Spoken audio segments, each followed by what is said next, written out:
मैं इस टॉपिक के ऊपर बिल्कुल भी वीडियो नहीं बनाना चाह रही थी, पर शायद अब मैं इतनी ज़्यादा मजबूर हो चुकी हूँ कि मुझे इस टॉपिक पे ओपनली बात करनी पड़ रही है। बहुत टाइम से तो नहीं, बट अभी कुछ दिनों से, पिछले कुछ दिनों से बैक टू बैक ऐसी चीज़ें होती जा रही हैं जिसके लिए बात करना बहुत ज़रूरी है। मैं चाहती हूँ कि कुछ ना कुछ क्लाइंट इसके बारे में सोचें, और जो मेरे साथ काम करने वाले मेकअप आर्टिस्ट या सैलून ओनर्स हैं उनको भी इस बारे में सोचना चाहिए कि इस चीज़ का क्या सोल्यूशन हो सकता है। तो एक्चुअली बात ये हुई कि कुछ दिनों पहले मेरे पास एक ब्राइड ने मेकअप बुक कराया,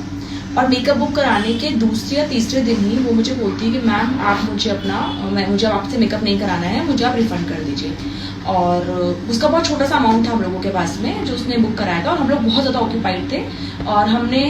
उनको बोला कि ठीक है मैम आप मुझे 2 से 3 दिन का टाइम दीजिए, अभी हम लोग थोड़ा सा ऑक्यूपाइड है बिकॉज ऑफ आई थिंक करवा चौथ या ऐसा कुछ फेस्टिवल या कुछ सीजन था हम लोगों का। उसके सडनली उसका फियोन्से था, भाई था, डोंट नो कौन था, वो हमें कॉल करके थ्रेटन करने लग जाता है कि आप हमें रिफंड नहीं कर रहे हो, आपका टीम बोल रही है कि आपसे बात करके बताएंगे,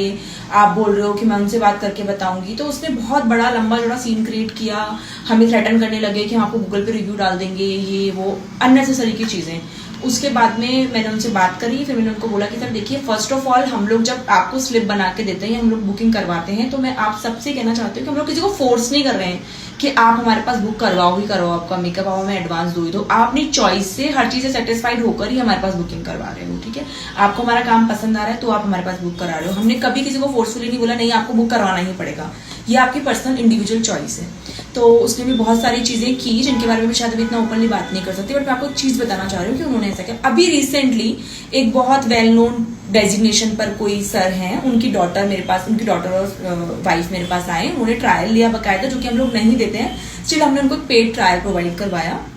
और मैंने उनको बोला था कि पेड ट्रायल मत लीजिए मैम, आप हमारे मेकअप पे ट्रस्ट कीजिए। लिटरली मैं ट्रायल्स के सख्त खिलाफ हूँ, क्योंकि शादी से पहले जब ट्रायल लेते हो ना तो आपको बिल्कुल आइडिया नहीं लग पाता मेकअप का, बिकॉज आप वो ज्वेलरी नहीं पहने होते हो, आप वो आउटफिट नहीं पहने होते हो। आप कैजुअल्स के ऊपर जब मेकअप इतना हैवी ब्राइडल मेकअप करवाओगे तो आपको कभी समझ में नहीं आ सकता, आपकी हेयर स्टाइल नहीं हो पाती है प्रॉपर, क्योंकि आपकी हेयर में ऑयल होता है, या डेफिनेटली आप कैजुअल के ऊपर कैसे प्रॉपर ब्राइडल हेयर स्टाइल करवा सकते हो। फिर भी उन्होंने कराया और डेफिनेटली उनको मेकअप पसंद आया, और उन्होंने एट द सेम टाइम मेरे पास मुझे ट्रायल का भी पे किया और अपना मेकअप भी बुक कराया। सडनली 2 दिन बाद द मैम कॉल मी, जो ब्राइड की मदर थी, वो कॉल्ड मी कि मैम अब तो मेरी जो डॉटर है उनको अपनी फ्रेंड से मेकअप कराना है, जबकि उन्होंने मुझे groom makeup, party makeup, bridal makeup सब कुछ बुक कराया था। तो मुझे सच में ये चीज समझ में नहीं आई। फिर मैंने बोला मैंने आपको स्लिप दी है,